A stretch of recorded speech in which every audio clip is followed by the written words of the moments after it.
I understand what you're saying, Mr. Pleasant, but unless you can offer proof to back what you are claiming your wife did, we can't charge her, patiently explained Detective Richards. Okay, I get that, but Sheila was there. I can't see any other way she could have arrived there so quickly without following me or Amber. If that's the case, then she might have seen who did run over Amber. Think of her as another witness, Lieutenant. I explained just as patiently. I couldn't afford to let my excitement, and especially my anger, control my responses, not if I wanted the lieutenant sniffing around Sheila. I was sure once they talked to her they'd pick up on something. I didn't know what, but maybe a clue that would further lead to the evidence needed to prove Sheila intentionally hit Amber. After a moment of silence, Richard sighed. Okay, Mr. Pleasant, you have a point. We'll send someone out to question Mrs. Pleasant. Thank you, Lieutenant. I appreciate that. I meant that too. It's our job, sir. One other thing, Mr. Pleasant. Why didn't you tell me all this before? Your wife's approach to you that night and your suspicions about her. I am curious. I told him the story, how it all came to me. He asked a few questions that tied in some previous questions together. I'm sure he was trying to paint some negative picture of me. After all, the police always pointed to the husband or a boyfriend as the cause of most violent domestic occurrences. Didn't they? Well, I believe that's about all for now, Mr. Pleasant. And how is Miss Morton? She's as well as can be expected considering her condition. The doctors don't know when she'll come out of the coma. Maybe tomorrow, maybe next week, or maybe the following month, or maybe never, but I didn't voice that. The little I told the lieutenant strained my emotional equilibrium, so no way was I going to push it past the point of no return by dwelling on the negative. I see. Did he really see? Or was that just a catch-all phrase, designed to soothe or intimidate, depending on the situation and the person? I hope she improves soonest. Anyway, I have some other things to do. After a moment of strained silence, the lieutenant finished off with, and we'll find out what your wife knows. I have your contact info, so if I need anything else, I'll contact you. Thanks for calling. It was a brush off, but at least he'd heard me out before cutting me loose. I just hoped that they would talk to Sheila. I'm not a man to depend on gut instinct alone, yet I just knew Sheila was involved. After what Amber had said about Sheila accusing Amber and I of having a tryst in Paris, I wouldn't put it past her to do something as psycho as running over Amber with a car. Meanwhile, Joe left me talking to myself, and I stood there watching him walk away. I kept asking him to forgive me, to give me another chance, but nothing I said got through to him. His receding back was as solid a wall as if it had been made of brick. I could have chased after him, but I knew it wouldn't have done any good. I could see the disgust form as his mouth moved. I could hear the finality in each word he uttered, and I felt his burning anger as his hard-set eyes bore into mine. That's when my hope began to falter, to cast a darkening shadow on my dream of putting my mistake behind us. I went home to pack, to leave and allow my mind to breathe fresh thoughts, away from the center of all my emotional turmoil. I told myself I wasn't giving up, only going away to regroup. I wanted to see Amber, but I just couldn't. I still felt she had backstabbed me, somehow taking Joe away from me. I didn't wish for her to die. We had too much history, much of it good. But now, if she didn't recover, I'd certainly be saddened. But I wouldn't be as heartbroken as I have felt these past several months. I felt my anger building as I drove north on I-87. I felt like I'd been run out of town by more than just circumstance. Yes, it was my decision to leave the city, but it was not a choice I would have made willingly if Joe had just listened to me and then made some sort of overture. The entire situation was out of control, and I was beginning to feel like a victim caught up in a maelstrom. I had discussed with my attorney what options I had in delaying my divorce. She had reluctantly suggested several I could use. However, she didn't know how long I could continue to use delaying tactics before the judge grew tired of it and granted Joe the divorce. We had started with my refusal to respond to Joe's attorney's inquiries, and I dropped my attorney at her behest. That little maneuver bought me about 4 months. Then I rehired Kimmer, and we moved on to the next phase, contesting the distribution of assets. We went back and forth for about 6 months until neither I or Joe had anything left to squabble over. Finally, it was time for the icing on the cake, marriage counseling. Joe was working in France, so I couldn't very well demand that he fly back and forth once or twice a week for our counseling. Now could I? The judge was reluctant to order marriage counseling, considering my own record of filing for divorce and the length of Joe's and my separation, but with Kimmer's arguing several merits, he finally granted it. But it was not an easy or comfortable victory. Joe's attorney fought it tooth and nail and managed to stipulate certain stringent financial conditions, which the judge unhesitatingly granted over my attorney's strident objections. Still, I had what I really wanted. The judge delayed the divorce until my husband returned to the States, which Joe's attorney affirmed would be within the next few months. Yes, I intended to use marriage counseling as a platform to explain why I did what I did, and to reassure Joe that no matter what, it would never happen again. But I was also hoping that Joe and I would have a chance to reconnect on another level, one that involved intimate physical interaction. If I knew Joe, and I was pretty sure I did, he wouldn't have had sex since my dreadful mistake. I hoped. If so, then Joe would be in dire need of release.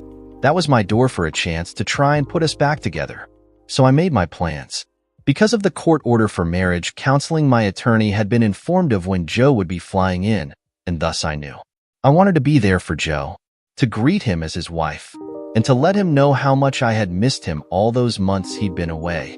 I figured Joe would have softened up a little towards me.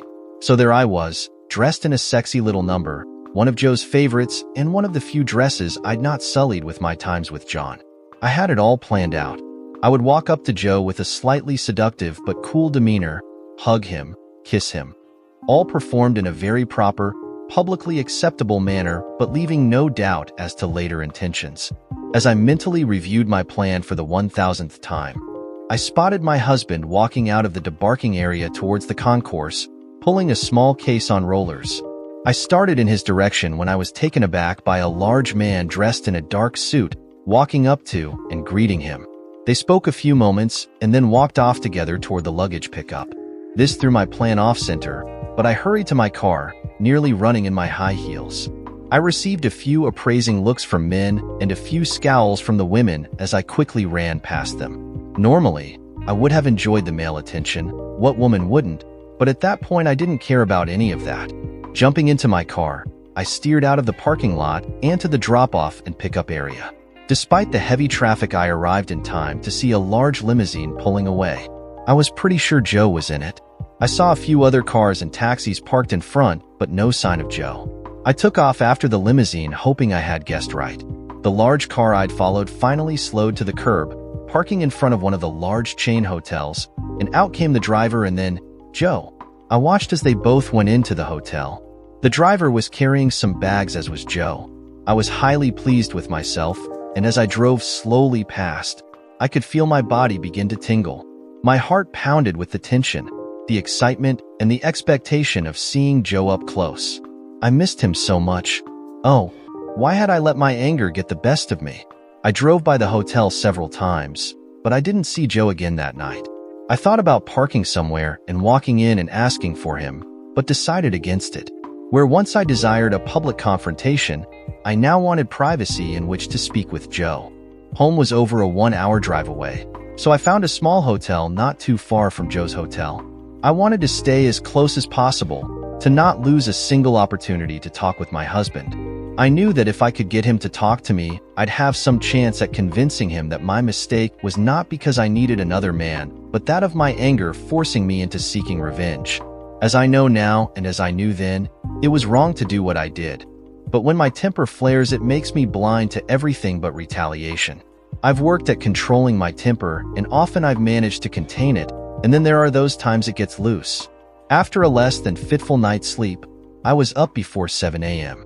Grabbing a cup of coffee and wearing more reasonable attire of nice slacks, a pullover top and sports shoes, I had packed a small overnight bag. Just in case it had worked out between Joe and myself, I was across the street and in front of Joe's hotel by 7:20 a.m. I waited for 2 hours. Joe never came out, meaning he was either sleeping in, resting from his long flight, or he'd left for work before my arrival. Either way, I wasn't going anywhere. Some people might consider me a stalker, but I saw myself as a woman fighting to keep her man. Once Joe realized I would do anything to keep us together, then he might relent and understand that my mistake was caused by my total and complete love for him driving me mad. It would be the start of a long road back. Since I had no job and I didn't have any particular place to be, I began to window shop in the area of Joe's hotel, walking past the doors of the hotel every hour or so. Even when the sky clouded up and it began to rain, I stopped in one of those little stores that line so many New York streets, purchasing a cheap umbrella to continue my walk. I walked around a couple of hours more, aimlessly at some points, until it grew dark. The rain was off and on, but it had stopped as the evening approached. The Big Apple is a different place at night. It still has a hustle and bustle to it, but the rush of the busy, faceless mass of pedestrians is replaced by the less rushed, more indulgent types that fill the theaters, the restaurants, and those that walk together, enjoying each other's company. Due to the rain showers, the streets weren't as busy with people as they would usually be. I had no trouble spotting Joe as the same limo as the day before pulled up and he exited, quickly stepping through the doors of the hotel. I almost ran in after him, but my aversion to a public confrontation held me at bay. Instead, I did what I'd been doing. I waited. A few minutes passed before I decided to find a place to get a cup of hot coffee, but before I could, I saw Joe walk out with Amber. I knew it. My instincts had been right all along. The lying, conniving bitch. And to think I had called her friend. I bet Amber has been screwing Joe since his return. Why else would she be in the same hotel with him? Goddamn bitch. I felt my heart start to pound with rage. My mind was in shock at the revelation before me, but my body was caught in the throes of a ferocious tempest of swirling emotion. I was going to make her pay. As I stood, I followed them to an Italian restaurant not too far from the hotel. I entered a minute behind them, careful not to be seen. I saw Joe and Amber seated and with menus in hand before I walked out. By this time, my feet and legs were beginning to ache horribly. I returned to my car, and with a sigh of relief, I sat, enjoying being off my feet after so many hours of walking. In the meantime, my thoughts ranged between outright murder and planning some horrible thing to befall Amber. It wouldn't kill her, but it certainly would be painful in so many ways. I briefly thought about getting back at Joe, but I owed him one, even if it happened to be with Amber. I didn't much care for letting Joe off so easily, but I kept reminding myself of what I'd done. So, he would get this one-time free pass. But no more. Ever. I finally made up my mind. Before I acted against Amber, I would watch them to see what exactly was going on. With my decision made, I started the car and moved it close to the restaurant, parking a block away. The rain started again as I waited, but I didn't mind the rain. Its rhythmical patter on the car's roof was soothing to my tortured soul. Even the music of the raindrops couldn't hold at bay my anxiety and my anger for long, however.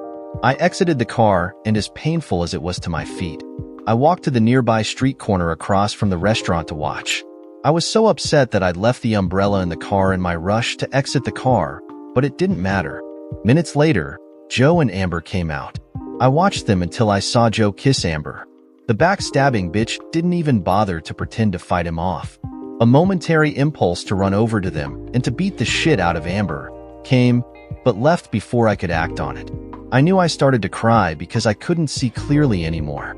Everything was blurred, and I could feel huge sobs beginning to strangle me. I ran back to my car. I sat there trying to wipe my eyes clear of what filled them, but the tears came relentlessly. I didn't want to be around either one of them at that point, not even Joe. Somehow, I managed to start the car and I was driving off when it happened. I thought about turning around, but something inside me broke and I couldn't go back to that terrible, horrible scene. I should have, I know that, but I couldn't. Instead, I drove a little ways, parked a block over from where I'd seen them kiss, and waited. I waited until the ambulance and police arrived. I could hear the sirens as they came and saw the flashing of their emergency lights off the buildings. I waited until I saw the same lights leave the scene. I don't know why I waited, but something as powerful as that which hadn't let me go back held me there, rooted. I kept telling myself I should leave, but the silent answer was the same each time. Wait. I sat there, watching without seeing, for an immeasurable time, until I saw and recognized a dejected-looking solitary figure. He stumbled along slowly, occasionally stopping, and then after another few steps his legs nearly buckled. At that point, leaning his back against a wall, he slowly sank to the sidewalk. With his legs splayed out in front of him, and his head hanging down against his chest. He looked like a broken doll. That's when it hit me. I didn't know it before, but this is what I'd been waiting for. I walked to him as quickly as I could, both nervous and excited. I saw the police cars pull up and park along one of the sidewalks, but even as my mind warned me off, my heart urged me on. Throwing caution to the wind, I approached Joe. His clothing was a mess, covered in blood. Amber's blood. I felt something catch in my throat as that thought slammed into me. I never truly wanted anything to happen to Amber. Well, maybe a little, but not this. But it was just an accident. Nobody's fault. It was just an accident. I kept repeating that one phrase as a mantra as I drew closer to Joe. I threw several nervous glances at the two police cars as I walked closer, but each time the cops, inside their respective cars, were busy writing something on clipboards. Gathering myself, I took the last few steps and came within touching distance of Joe. I was still as a Greek statue as I waited silently for him to look up at my presence, but he didn't.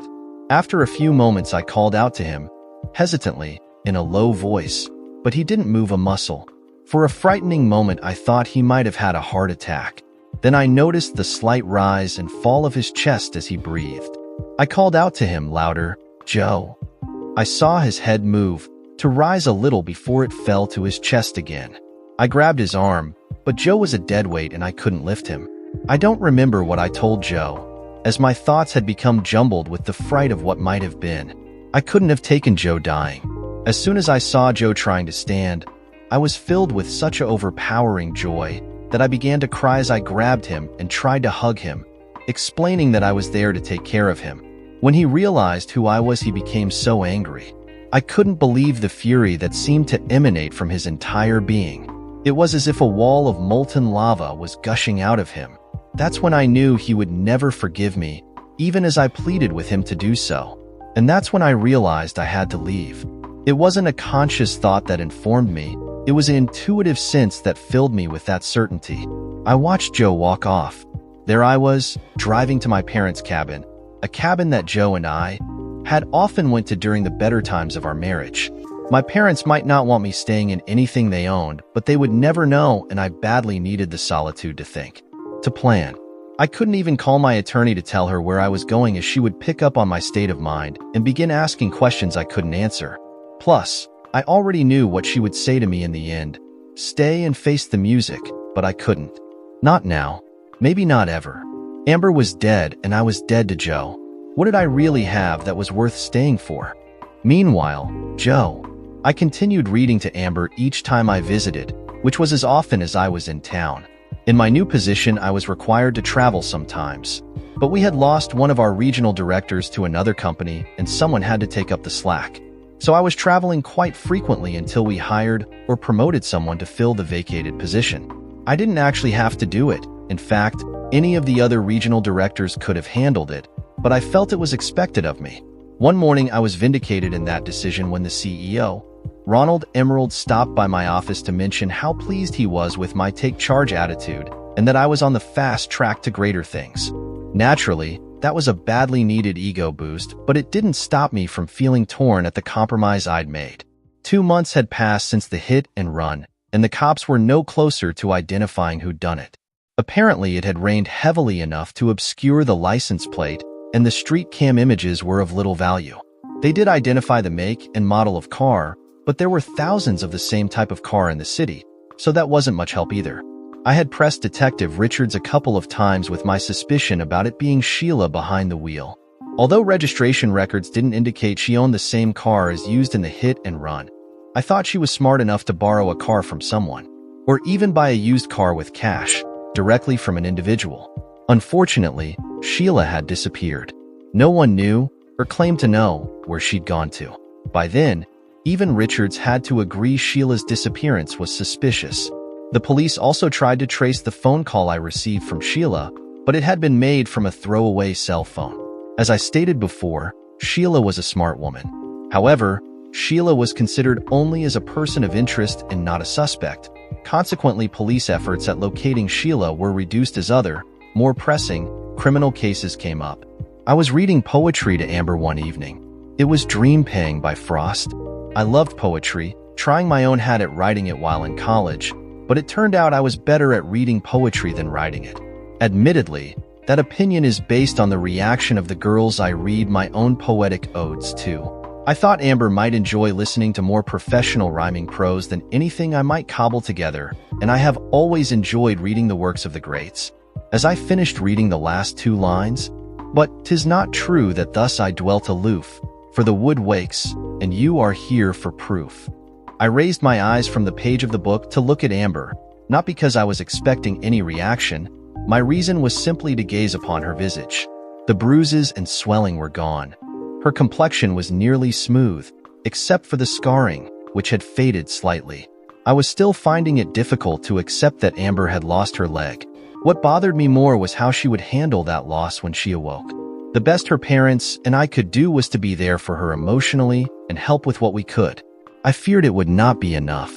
As I looked at Amber thoughtfully, I noticed her eyelids begin to flutter and her lips make movement as if to separate. "Amber? Wake up, Amber. I'm here, baby. Wake up. Come on, Amber." Then she stopped. I continued to watch expectantly, hoping there would be further signs of an awakening. Amber had made facial movements before, and as excited as that made us, it was always momentary when all motion ceased as quickly as it began.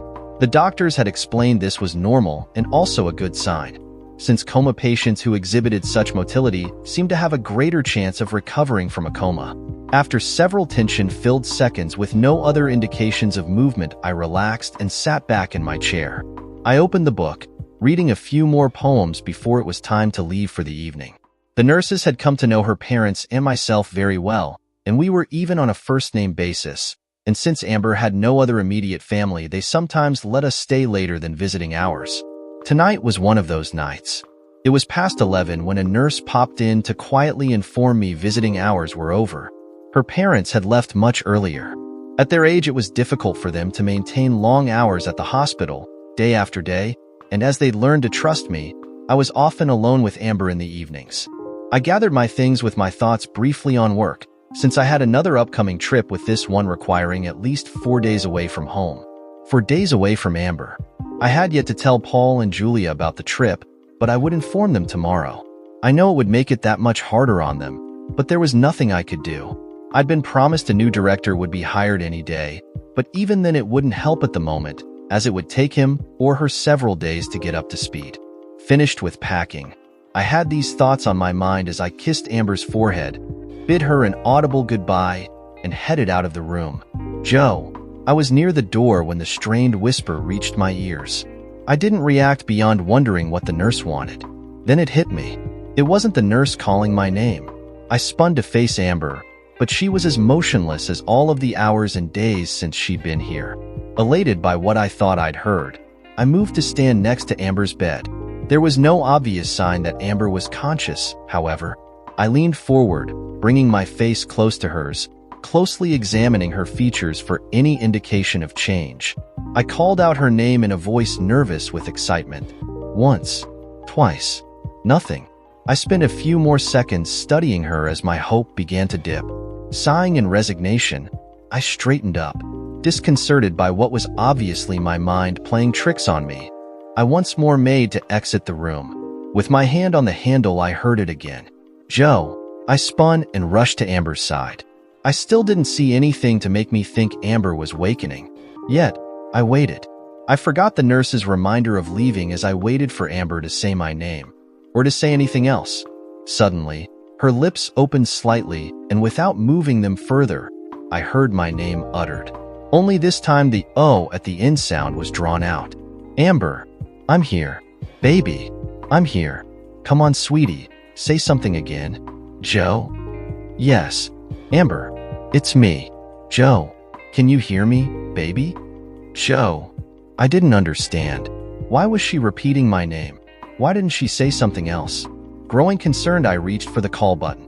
In less than a minute, a nurse walked in. "What are you still doing here, Joe?" she asked with disapproval evident in her voice. "Amber, she's talking, but..." I managed to get out when Amber once more called out to me. She was louder than before, and the nurse heard it too, for her eyes grew wide in surprise. "See, she's talking, but as you heard, She's only repeating my name. Amber isn't saying anything else. What's going on? Is she okay? Or, I couldn't say the words that would bring to life a terrible thought. Did she have a brain injury? The nurse, by the name of Janet, grabbed my arm and quietly stated, "Joe, calm down." Giving me a scrutinizing look, she continued, "Amber is fine. That she's talking, even if all she's saying is your name, means she doesn't have dysarthria or aphasia. And that is very, very good sign." I guess my confusion was obvious, for Janet explained further. Dysarthria and aphasia both refer to the lack of speech ability. That sort of thing can happen to someone awakening from a coma. But don't expect too much right away, Joe. It takes time for a comatose patient to improve. How much time? I mean, I know it isn't going to happen soon, but can you give me a ballpark figure? It's best you speak to the doctor about that, Joe. He can explain more precisely what to expect and what to look for. Now, it's time to leave, she said, lifting her arm and pointing to the door. But Amber is talking. I should stay in case she needs me. I argued. I thought, logically. Sorry, Joe, but no can do. Plus, whatever awareness she has right now is fleeting. She has probably lapsed into unconsciousness again. So go home. I tried to argue, but to no avail. Good night, Joe. We'll see you tomorrow, Nurse Janet said with firm finality. Now let's listen the story from Sheila's perspective. On the way to my parents' cabin, I stopped to gas up. While getting something to eat inside the convenience store, I spotted a cheap cell phone that sold with 30 minutes of talk service. I had a cell phone, high quality, but a feeling came over me that prompted me to buy the cheap phone. After I'd pumped the gas, I parked at a nearby rest area and began to eat the sandwich while I stared at the phone I'd set on my dash. Its front box advertisement stated that this particular phone service had better coverage than the big cell phone guys and better reception too. As I chewed a bite of the slightly stale sandwich, I wondered why I bought the cell phone. I didn't need it, did I? I'm not one to believe in the superstitious things that is all the rage on the internet and on TV, but I did ask myself if my woman's intuition was stepping in. I'd never really depended on intuition either, but there had been a few times that I'd done something because it felt like the thing to do. Like going to an ATM and pulling the maximum cash limit of $800 before leaving to the cabin. Normally I'd use my credit cards, or at times the debit card, but it felt right to get cash that evening. Anyway, I decided for whatever reason I'd bought the phone. It was too late to return it, so I'd keep it. The rest of the drive was uneventful. I'd stopped a couple of times at different grocers to buy enough food and personal items to last a couple of weeks. I filled up once more before heading to the cabin. Joe had always insisted on keeping the cars filled with gas, in case of some emergency or something like that, and eventually I'd giving in and had begun to follow suit. It was with a full tank of gas that I covered the last few miles to the cabin. I thought I'd be able to come to terms with what had happened within the last year, but the me time of the first few days at the cabin only caused me to seesaw between one extreme to the other, and nothing in my mind and in my heart was resolved. With Amber's death, I'd lost the only true friend I'd ever had. I'd had friends, but they all seemed to come and go, too often because of relationship and marriage problems. Very few hung around after going through the emotional upheavals of a separation and divorce. At the time, I'd been oblivious to the real reason, thinking they needed new beginnings elsewhere. But the truth, as Amber had explained, was that as newly single women, they felt uncomfortable continuing to hang out with their still married friends. In fact, one of her favorite sayings was, "Couples are fun company, singles are a drag." This despite the fact that Amber enjoyed attending BBQs and other events without a date. I missed Amber far more than I thought I would.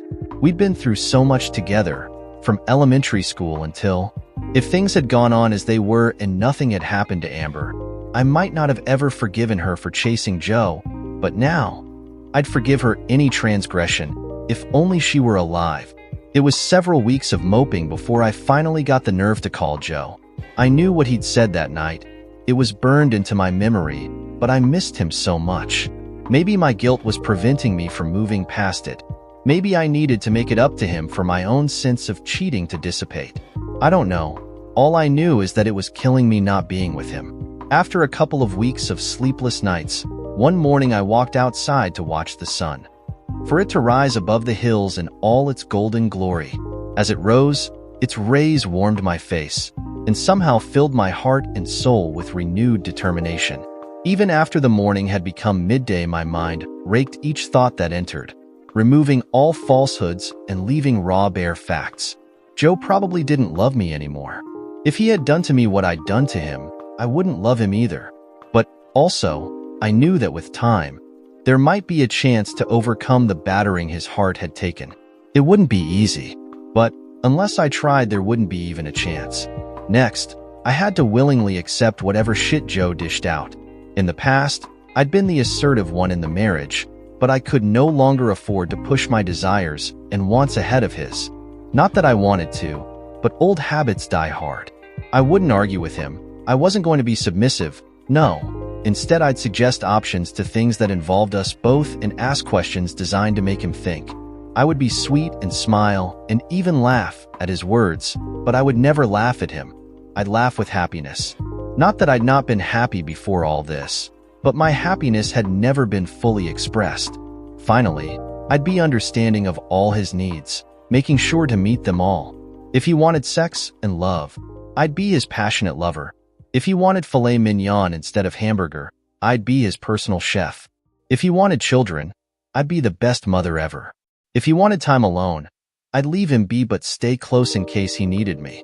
I'd be whatever he needed me to be, not because I wanted to be abused, but because I loved Joe that much.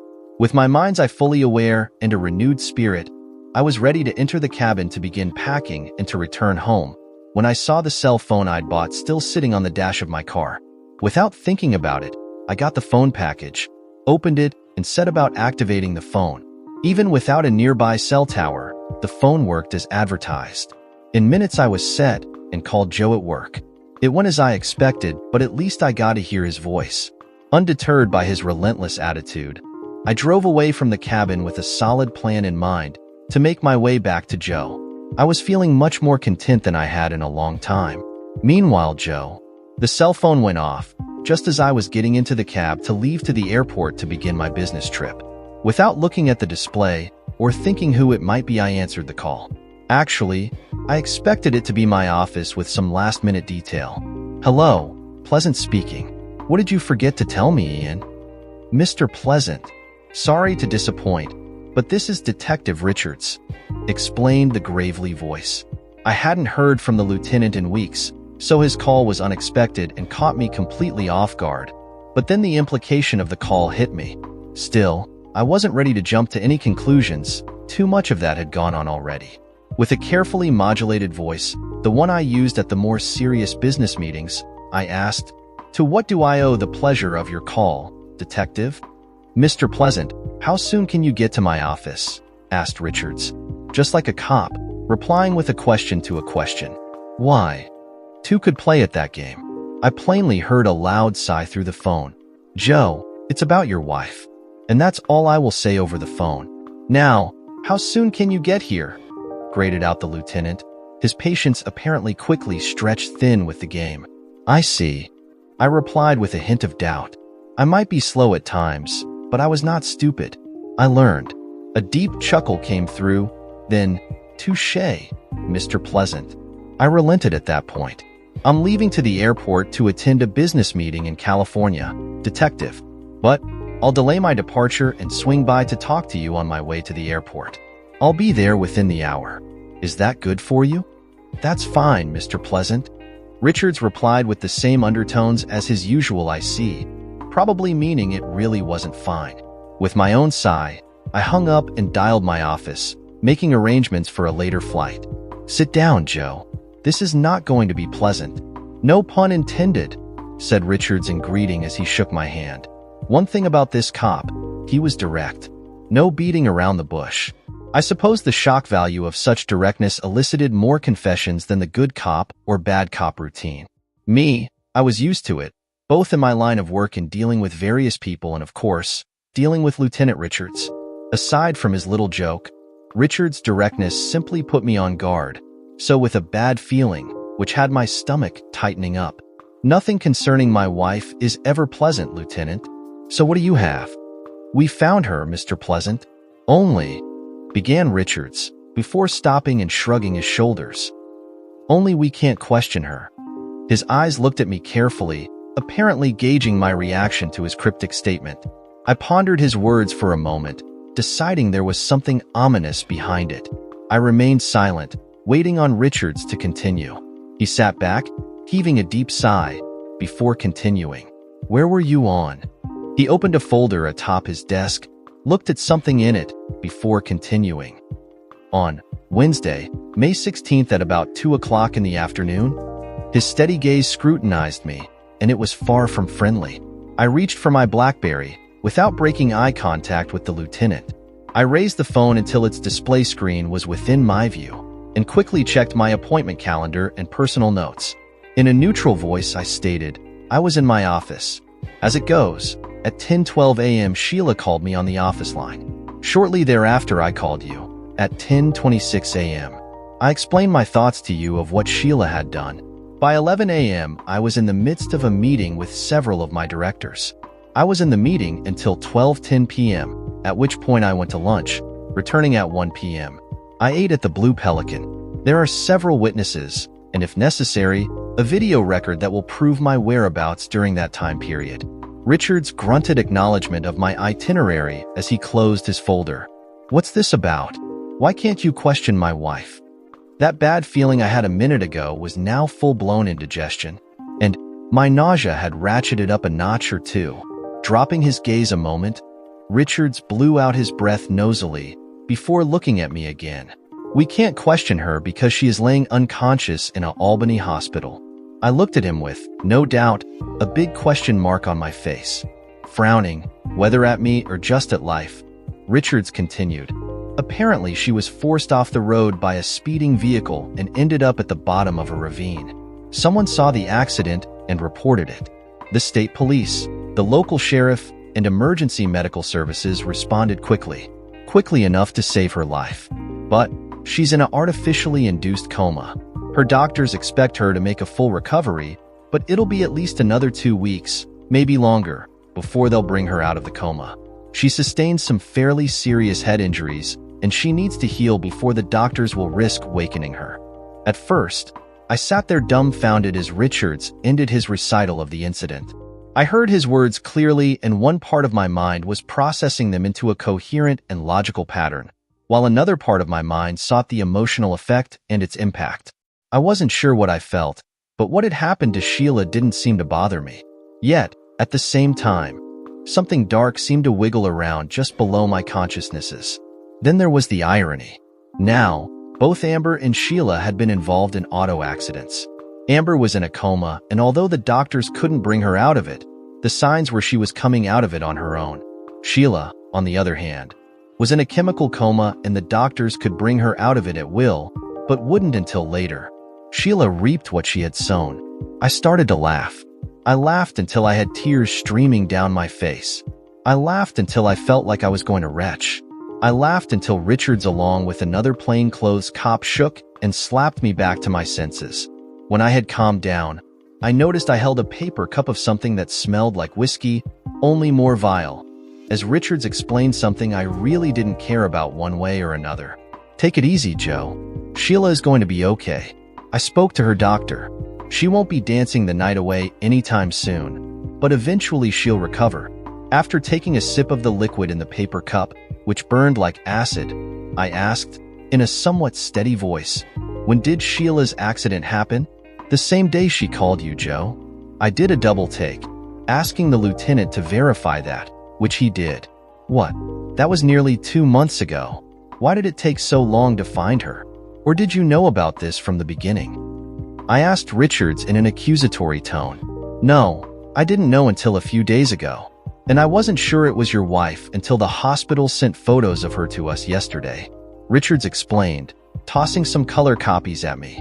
I took a glance at them, and there was Sheila. If I hadn't known she was in a coma, I'd have guessed she was asleep. She looked thinner, and something about her face didn't look right. I couldn't place it, and it continued to bother me. Still, it was definitely Sheila. Her beauty looked faded, like it had become two-dimensional. She was still a pretty woman, but whatever I'd seen in her before was no longer there. I shrugged at the cop, then nodded my head. "Yeah, that's my wife, Sheila." So why did it take so long to find her, and just how did you find out she was in the hospital? Richards rubbed the back of his neck with his right hand, wincing, then sat back in his chair. We didn't put out a bolo on her, since she was considered only a person of interest at that point, but eventually the hospital, in attempting to contact your wife's next of kin, including you, sent out a query to all police departments. I normally wouldn't get that sort of query, but one of the guys in missing persons knew of our search for your wife, and when the hospital's request passed across his desk, he called me. Then I called you. I was watching Richards as he spoke, and when he finished, I found myself giving him a speculative look as I acknowledged his explanation with a, "I see." He gave me a tight smile, and his eyes seemed to harden. Then another stray thought surfaced. Why is she in Albany? Shuffling through some papers in his folder, Richards replied, "I'm not sure. Although, if I had to guess, I'd say it's because Albany has the closest hospital from the location of the accident." A thought struck me. What kind of car was she driving? The same car that hit Amber? I asked quickly, almost excitedly, half expecting a match. The lieutenant looked down once more into his folder, flipped some pages, going back and forth, before replying, "No, there is no match between your wife's car and the car that struck your girlfriend." I was disappointed at his answer, but I wasn't buying it. Sheila could have easily swapped out cars. But I'd go back to that later. Right then I had another question. "And where did the accident happen?" I asked, while wondering what Sheila had been up to. "Off of I-87, near a private access road and—" began Richards, before I abruptly cut him off. "I know where she was," I shouted with barely constrained excitement. The lieutenant raised an eyebrow in surprise or annoyance. I wasn't sure which. "Where do you think she was, Mr. Pleasant?" "She was at her parents' vacation cabin. It's the only thing that makes sense, based on the location of the accident. It's why no one could find her. She'd gone there to hide." I felt a swell of triumph fill my chest at the idea of beating a policeman at his own game. "I'm certain that's where she was staying all the time." "You could be right, Mr. Pleasant, but until we can verify what you've stated, there isn't much else we can do right now." I opened my mouth to protest, but before I could, Richards added, "And please, I know you believe your wife had something to do with your girlfriend being run over by a hit and run, but we have no evidence of that. As much as I'd like to find the person who did it, we can't go arresting everyone based on belief and a prayer. Aside from the legal issues involved, arresting the wrong person at the wrong time can hurt the case. And if we arrested your wife and it turned out she didn't have anything to do with the hit and run, this department would most certainly receive a black eye from the negative media attention we are bound to get. Not to mention I'd be hanging my bum out to flap in the wind, and neither result sits well with me.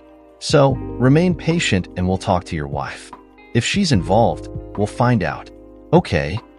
I grumbled, but I really had no other choice but to depend on the policeman's greater experience and hope he was right. The feeling of triumph quickly dissipated and my chest deflated just as rapidly. I finished off the evil-smelling but strong whiskey before I had to leave. I didn't know what it was, but I was already beginning to feel its warming booze effect. "I'll have to get some of this stuff myself." Standing, the lieutenant said, "Don't you have a plane to catch?" I had been thinking about that earlier, before arriving at the police precinct, and I had decided to cancel my trip and send someone else in my place, which would allow me to tackle the question of Sheila's whereabouts while being able to continue visiting with Amber. The lieutenant must have sensed the change in me, for he spoke up again. "Joe, go do what you have to do for your job, but leave the police work to us cops. It's our job, and we're pretty good at it. Plus, there isn't anything you can do right now. So go fly to wherever, and when you return, check in with me. We might have something by then. By the way, how long will you be gone on your trip?" "I'm not sure. At least 4 days, maybe 5 days. It depends on how long it takes to iron out the problems." "You're pretty good at what you do, I take it? I mean, you're a vice president, and I'm sure they don't pay you just to sit around and gawk. Am I right?" I knew where Richards was heading with his reasoning and questioning, and it was a smart move, but my mind was made up. "Yeah, you're right. But I know what you're trying to say in your cop way. Don't worry, I'm not going to go to Albany and accuse a comatose Sheila of anything. I'm certainly not going to step on any cop's toes. But I have a key to Sheila's folks' cabin, and I'm going there to satisfy my own curiosity. I know she was there, and I'm going to prove it." Richards gazed at me with hooded eyes before his face settled into a grimmer expression. "Mr. Pleasant, I can't stop you from going to the cabin, but I strongly advise that you don't. In fact, why not turn in that key to me? I'll mark it as evidence, you sign a consent form, and we'll send someone out there to look over the place. If she did stay there, there might be other things that will support your theory about your wife's involvement with Ms. Morton's hit and run." I sensed that his patience was nearing its end, but I wasn't going to let go of this. With no little trepidation, I proposed something else to the lieutenant. "I tell you what, why not both of us go to the cabin? That way I can satisfy my curiosity, and you can ensure everything is on the straight and narrow. If there is anything there that ties Sheila to the hit and run, then you can call it in. As you said, you can't stop me, but at least you can watch me." The lieutenant stared at me for a moment before sitting down and looking down at his desk and all its clutter of folders and papers. He muttered something before looking at me. "Okay, but we'll go in my vehicle. And you do nothing that will jeopardize any evidence at the cabin. If I say don't touch, you run away from it like it was raging inferno. Got it?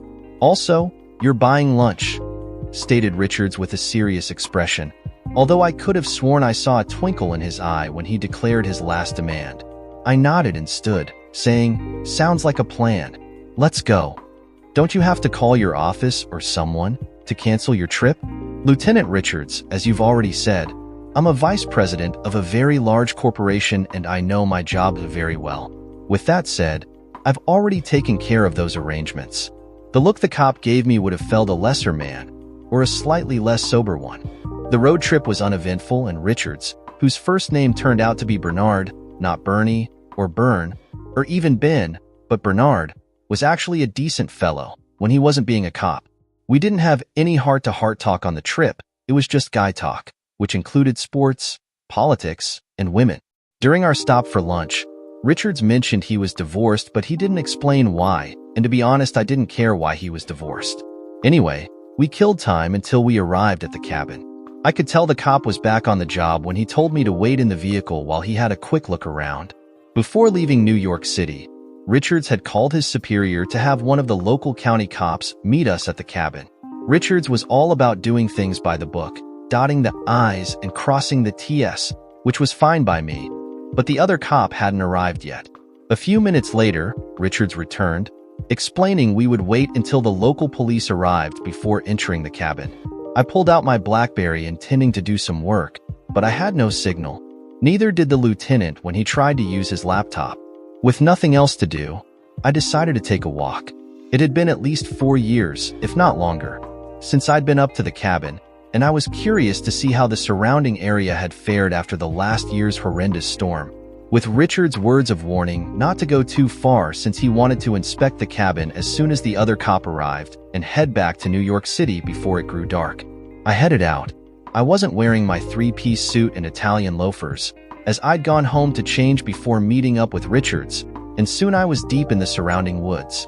Once I lost sight of the detective's car and the cabin, a strange quietness descended upon me, and I felt a mental and spiritual peace that I'd not felt in years. I'm very much a city guy, but there is something about any woodlands that seems to tug at my essence. I don't mean to give the impression I would rather live in a forest, away from people, but in any forest there is a weirdly beautiful ambience that seems to draw the human spirit to it. As I walked slowly through the serenity of this natural wonderland, my thoughts drifted back to the past times Sheila and I had come here. The first time we'd strolled hand in hand through these very woods. I had strapped on a holster with a 9mm pistol. I had purchased the pistol as protection while on the road during my early days as a salesman, constantly storing the pistol and ammo in my car. A few days before Sheila and I had driven to the cabin, we'd heard news reports of black bears roaming these woods. With the assured wisdom of a modern man, I had brought the pistol with us on our stroll, just in case we ran into one of those bears. Sheila wasn't too happy about the idea, but I'd insisted. Bad move. We didn't see any bears, and I didn't have a holster for the pistol, and my pants were too loose at the waist to keep the weight of the pistol from pulling my pants down if I used a pocket. So I had to carry it in one of my hands. Not only did Sheila not hold hands with me, She walked behind me the entire time. I guess she hadn't trusted me not to shoot her by accident. She did laugh about it as we walked, though. Not in a mean-spirited way, but with the humor at the situation. It was a giggly laughter. I smiled at the memory, but it was just that, a memory. I had no desire to make new memories with Sheila. But it did remind me that Sheila and I had made some good memories together. However, the person Sheila had become since she cheated on me was not the Sheila I had known when we had walked these woods. I was brought back from the trip down memory lane by the loud crunch of the small branches that littered the dirt drive. One of the local deputy sheriffs had finally arrived. I made my way back quickly, arriving just as the deputy was exiting his cruiser.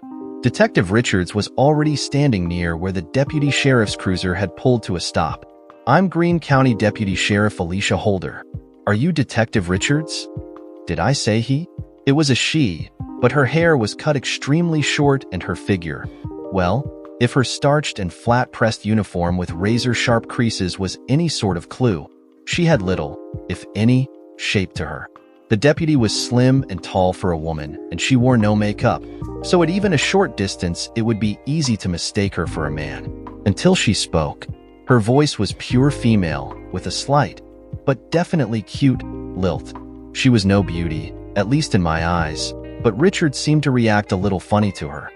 Yes, I'm Detective Richards, New York Police Department, Homicide Division." He uncharacteristically fumbled with his police identification as he pulled it from his coat pocket, but finally displayed it to her. "Glad to make your acquaintance, Deputy Holder." I could see his shield hooked to his belt, and I'm sure the deputy noticed that too. So I wondered why he bothered with the ID. Nodding curtly, she said, "Thank you, Detective." Then turning to me, she asked, "And you are?" Before I could introduce myself, Richards quickly replied, "This is Joe Pleasant. He's the husband of that woman run off the road a couple of months ago, Sheila Pleasant." She gave me a questioning look before saying, "I see. What the hell? Were all cops trained to mouth that same inane comment?" I swear I heard Richards snicker. Turning back to Richards, she replied, "Yes, I remember that accident.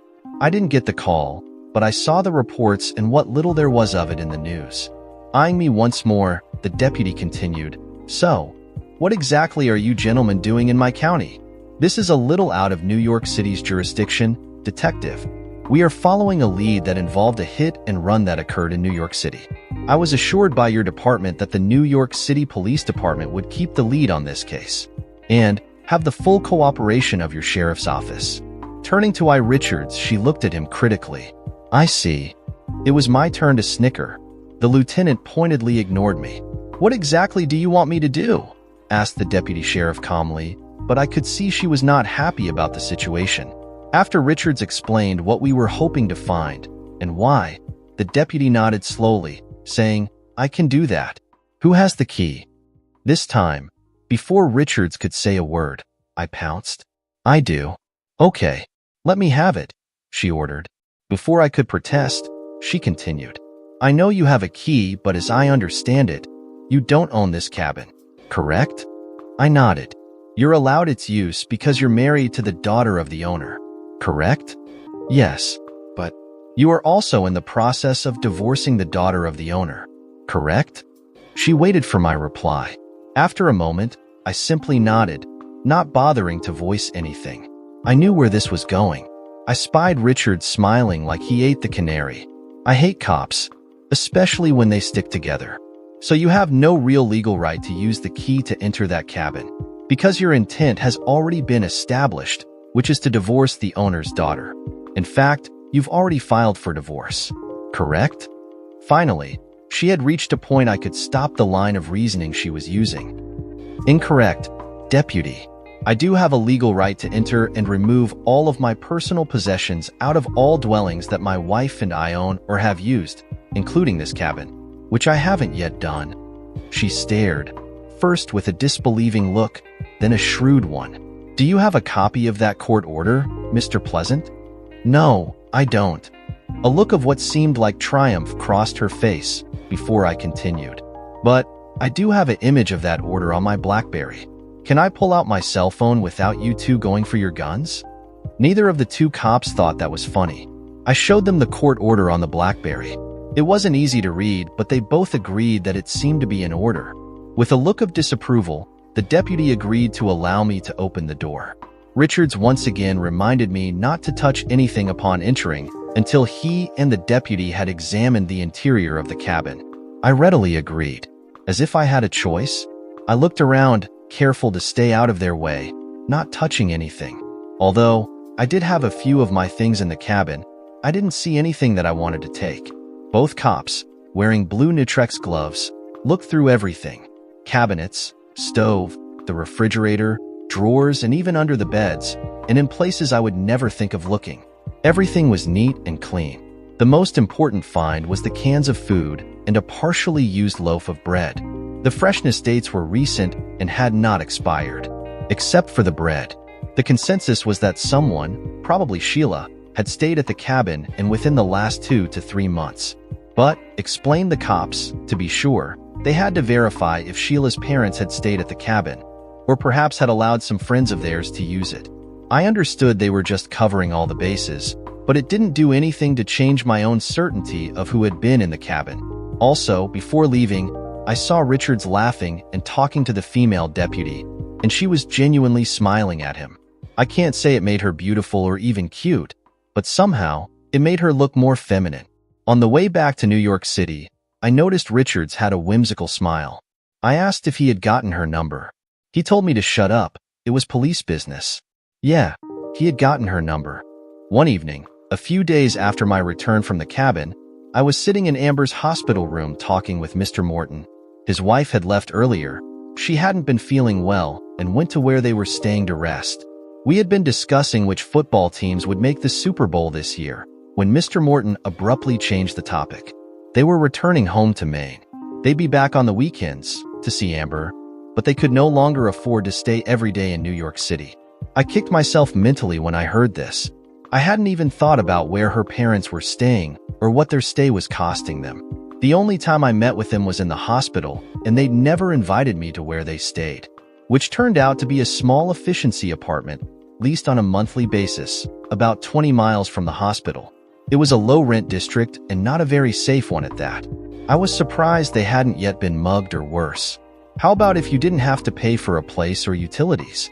Just pay for food and whatever travel expenses spent going back and forth to the hospital. Would that help enough that you and Mrs. Morton could stay until at least Amber wakes up? I was no longer staying at the hotel. The company had found a place for me. It was large, too large for a single person, but the selling price was substantially below market value, and it had recently been renovated. So I bought it. It was an entire upper floor of a multi-story condominium. I had several bedrooms and 4 full baths, 2 of them being master baths. The kitchen was modern and equipped well enough to use in a restaurant. I was still working on getting Lucia to America and into my kitchen. We'd spoke several times, and although she was still reluctant to accept my proposal, I think she was weakening. The location was well placed, not too far from the hospital, and with easy access to buses and subways. It was perfect for me, except, as I said, it was too large for any one person. I still hadn't finished furnishing the place. Not that I couldn't afford to, but once I got my bedroom, living room, and dining room taken care of, I didn't know what else I wanted to do with the rest of the place. So mostly, it was still empty and sometimes seemed like a mausoleum. In other words, I had plenty of room for long-term guests. What are you saying, Joe? I'm saying that I have a place with plenty of space. And to keep you here, so both of you can stay with Amber, I wouldn't mind that you and Mrs. Morton moved in with me. Mr. Morton looked at me, then looked to the bed, his gaze falling on the motionless body of his daughter. I don't know, Joe. I don't like being beholden to anyone. Before I could argue, he waved a hand to forestall me and stood up. I appreciate the offer, but there are also a couple of other matters. Even if you are going to be divorced, at this time you are still married to our daughter's friend. Plus, as attentive and nice as you have been to Amber and to us, you still aren't certain you love Amber. All in all, it really sounds like a messy situation, and to be honest, we don't want to be involved in your life. At least, as it stands right now. He had a point, however. I understand, sir. But this isn't about me or even about you. As you know, I travel a lot. Sometimes I'm away for days at a time. Without you and Mrs. Morton being here, Amber is going to be alone quiet a lot. My only concern is Amber. I've made the offer because your daughter needs you. That's my only agenda. Amber." The old man nodded as if he understood, then asked me, "What changed between you and Amber? Why are you doing this? Why have you spent so much time and effort with Amber? Can you answer any of those questions, Joe?" He'd caught me off guard with his rapid-fire questions. When I began to answer with some lame reply, he caught off guard me again with his response. "Bullshit. Bullshit. That's just bullshit, Joe." He looked at me a long moment, and when I looked back, I could have sworn I saw a twinkle in his eyes. But his voice was definitely not filled with twinkles. "If you don't start explaining yourself right now, then I won't have any choice but to refuse you any further visitation with Amber. I'm sorry, Joe, but that is the way it has to be. Unless—" Morton didn't finish, but he didn't have to. I understood his meaning clearly enough. "You'd leave her here alone for days at a time?" I asked somewhat incredulously. He shook his head. "No, Joe, we wouldn't. We'll find some way to stay here. You, on the other hand, won't be welcome anymore. Unless you tell me what is going on with you and Amber." Sighing, I filled him in some of the details I'd left out about Paris, then told him about Amber's and my dinner date. I told him everything. He sat in the chair, silently, unmoving until I finished. "She told you she loved you? Are you sure you heard right?" he asked, perhaps with some hope I'd heard wrong. "Yes, I heard her correctly. I also saw it in her eyes." I replied neutrally. "She could have been delirious with pain and not known what she was saying," he countered. "Perhaps, Mr. Morton. But I was there. I know what I saw and I know what I heard," I said, in a less neutral tone. My patience, something I never had a lot of, was wearing thin. Morton, looking squarely in my eyes again, asked, "Am I pissing you off, boy?" I was ready to respond with a polite fib, but changed my mind. "Yes, you are, sir." "Good. I don't like pretenders, and I certainly don't care for yes men. If you're honest with me, then I'll know where you really stand, and I'll have a lot more respect for you. You get me?" "Yes, I understand."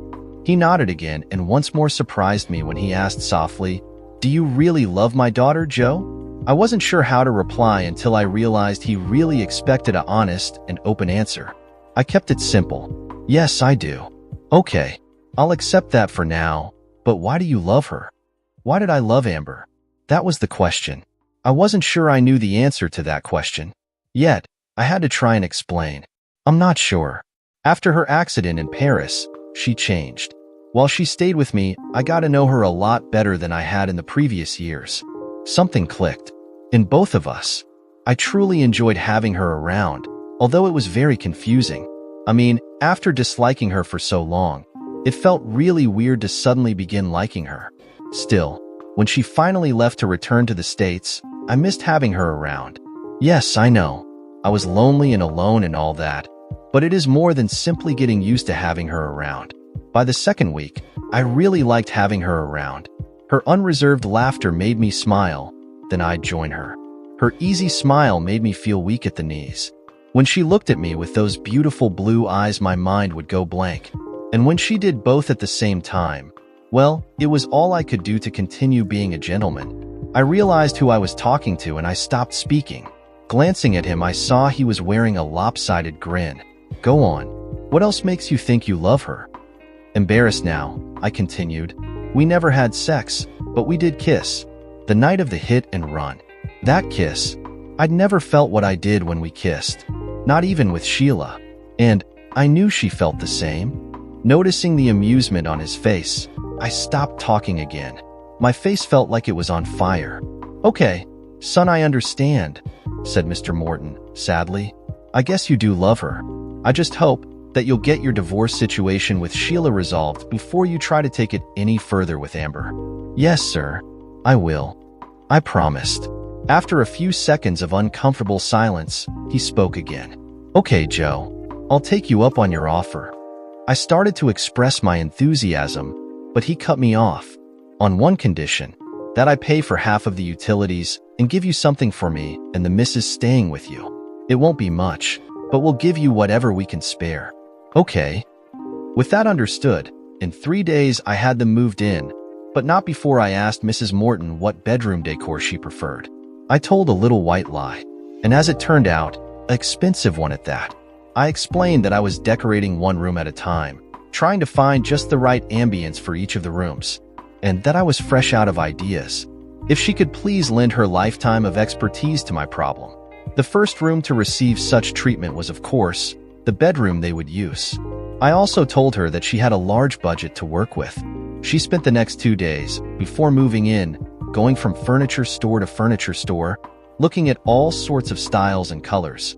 The decor she finally chose was an ensemble of various styles and colors. At first I thought it would look horrible. I was surprised at the effect, which oddly looked quite good. The best part, the furniture was of good quality yet. The cost was decidedly less expensive than what I would have paid for probably the same material quality, but without the superb effect she achieved. It also gave me an idea.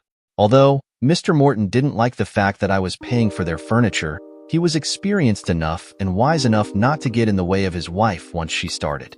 Something he advised me on as well, saying it was for my future reference. Several weeks passed by quickly. I was no longer traveling as the company had finally selected and hired a new regional director. I checked on Sheila's condition by calling on a weekly basis, and each time her doctors stated that although she was progressing, it was at a slower pace than they had expected. One doctor even made the offhand comment that it was almost as if she were fighting not to get better. They continued to keep her in a drug-induced coma, which really chaffed at me. The lieutenant and I waited for the day we would be able to question her. I urged my attorney to push harder to get the divorce finalized, but Sheila's attorney, Kimmer, argued effectively enough to postpone it one last time. The judge had gotten wind of Sheila being a person of interest, if not actually a perpetrator, in a hit-and-run case. So he finally took marriage counseling off the table. I was quite happy about that. However, it had turned into a waiting game as the court and I waited to see if Sheila would ever heal enough to be woken. At least, the judge set a 45-day limit which after, whether Sheila was awake or not, he would grant my divorce. Unfortunately, Amber's progress was even slower. In my opinion, Amber was no better since that night she called out my name.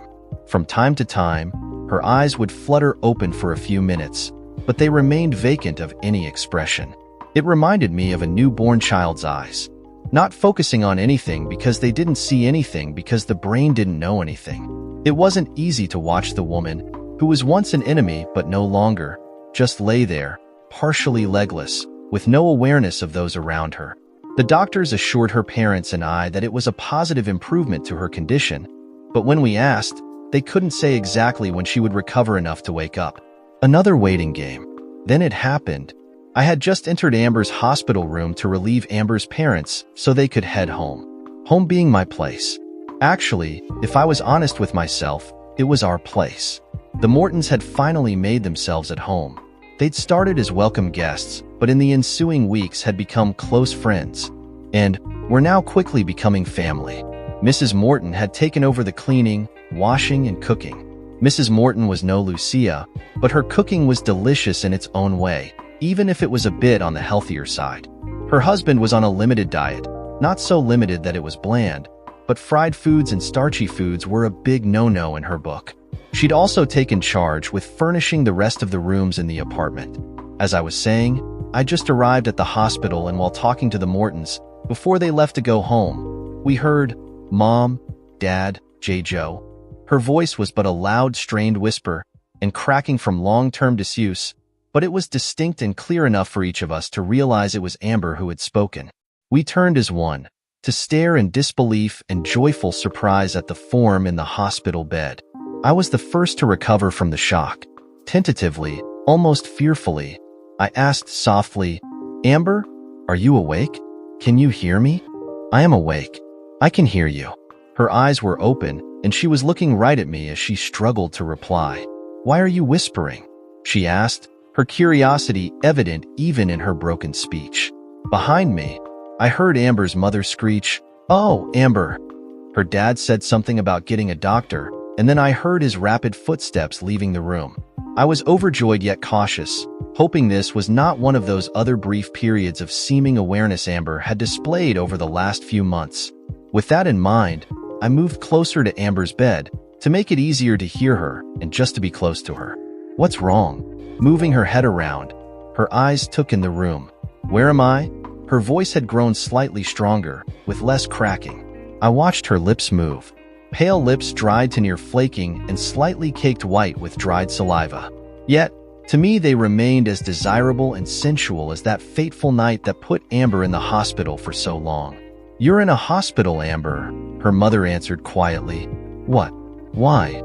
Amber's voice had risen in volume, strained, but filled with obvious concern. "Am I still in Paris?" I shook my head at her, saying, "No, you're in New York City. You're home." Gazing into her now wide-open eyes, I saw a wild look begin as her eyes started glancing around. "Amber, what is the last thing you remember before waking up just now?" I asked in a calm, hopefully soothing voice. "No, it's too soon." Amber's mother objected in a hiss to me. I ignored her remark and focused on Amber. I don't think Amber had heard her mother. "I don't know." After a few seconds of hesitation, she said, "I think. I have a vague memory of going out with you." "Yes, that's right. We went out." I confirmed in a neutral of voice as possible. At that moment, Amber's dad and one of the nurses entered the room. I saw the nurse look at Amber with a critical eye, then glance at me before speaking.